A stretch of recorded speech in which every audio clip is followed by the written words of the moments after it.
Bismillahirrahmanirrahim. Regarding Islamic worship rituals, the misconception I'd like to bring into discussion today relates to a misconception actually, and also is an objection raised by people. And they say that why is worship made obligatory at all? Why is it not left to the discretion of a person to do as much worship as he wants? So the objection is, or the misconception is, that as far as form of worship is concerned, thus for example, there is a certain form of praying, there's another whole structure and form of how to fast and how to offer the umrah or the hajj. So as far as the form is concerned, they say, okay, this does make sense, but why is worship made, a certain quantity of worship has been made obligatory and this another quantity is made optional? So why is it the whole quantity of worship not left to the individual to decide? Because worship basically is a sentiment which is directly related to one's own emotions, the emotions of civility and humility which arises in a person for the Almighty. So why did the Almighty chose to limit the expression of these emotions in certain acts of worship and in certain quantities of those acts in a certain magnitude?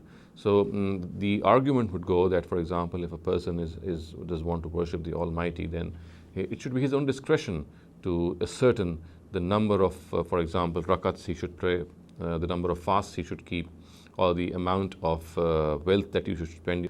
Now, it needs to be understood, I'm trying to answer this objection and this misconception, that it needs to be understood at the outset that human nature is prone to extremes. So if you leave certain matters to human nature, either it'll end up going to one extreme and it'll be overindulgent in that matter, or it'll end up in the other extreme and it'll be underindulgent in that matter, and you'll find the person totally avoiding it. So precisely to discipline the human soul, precisely to make it follow a certain order, that this worship quantity or magnitude has been fixed. Otherwise, had it been left to the discretion of an individual, we would have found many people ending up worshipping all the time that they have in their life, and they would just forsake this world, and then they would end up worshipping the Almighty. And we have seen this in the history of various other religions where this quantity and magnitude had not been fixed, that people would go to that extreme, that they would just totally forsake the world, their other responsibilities. Similarly, there would be other people who would totally try to avoid worship, or for example, do it at a very minimum level. On the other hand, we know that worship is something which connects us, which cements our relationship with the Almighty. It establishes our relationship with the Almighty, and this is absolutely essential for our own spiritual existence. We have a material existence, of course. For that, we need to nourish our bodies, but to nourish our soul and our spirit, we need this fodder, and this fodder comes through the relationship that we have with the Almighty. So the beauty of Islamic worship rituals is that although the quantity has been fixed, there is a fixed quantity which the Almighty requires from us. But again, the Almighty has been kind to us and gracious to us, and He has told that as far as this quantity is concerned, this amount is concerned, this is something which is required for all human beings who profess faith in Him, and it is obligatory on them. However, after that, if a person has time, if he has the means, then of course comes the issue of optional worship rituals. So, for example, the minimum level has been fixed so that this can cater for all kinds of people who have all kinds of dispositions.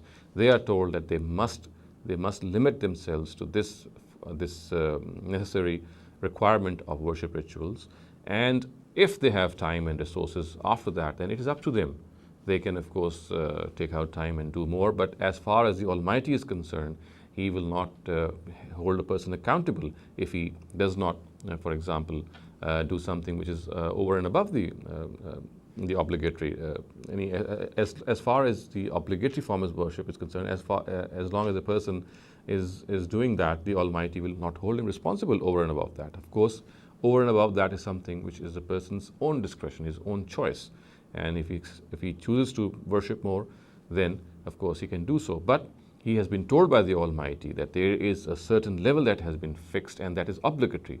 And fixing that is essential, because in the absence of that determination, in the absence of marking that frontier, marking that particular border, people would have easily crossed that and would have ended up worshipping, as I said, either in overindulging in worship or underindulging in worship. So The answer to this question is that worship has been made obligatory, a certain amount of worship has been made obligatory, so that human nature, which is prone to extremes, does not end up in these extremes. أقول قولي هذا واستغفر الله لي ولكم ولسائر المسلمين والمسلمات.